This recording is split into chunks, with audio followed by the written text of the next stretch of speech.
বিশ্ববাজারে বেড়েছে WTI crude অয়েলের দাম। রোববার সকালে 0.32% দাম বেড়ে বিক্রি হচ্ছে ব্যারেল প্রতি $65.19।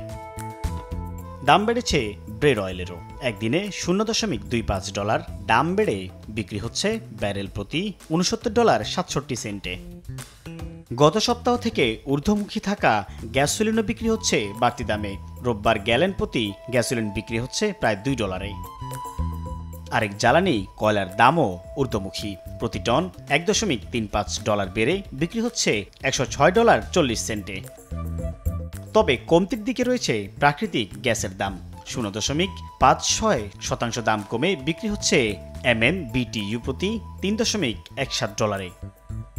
পরামর্শক প্রতিষ্ঠান ট্রেডিং ইকোনমিক্সের মতে ভূরাজনৈতিক অস্থিরতা, বিভিন্ন দেশের যুদ্ধ পরিস্থিতি সহ নানা কারণে বেড়ে যাচ্ছে জ্বালানির দাম।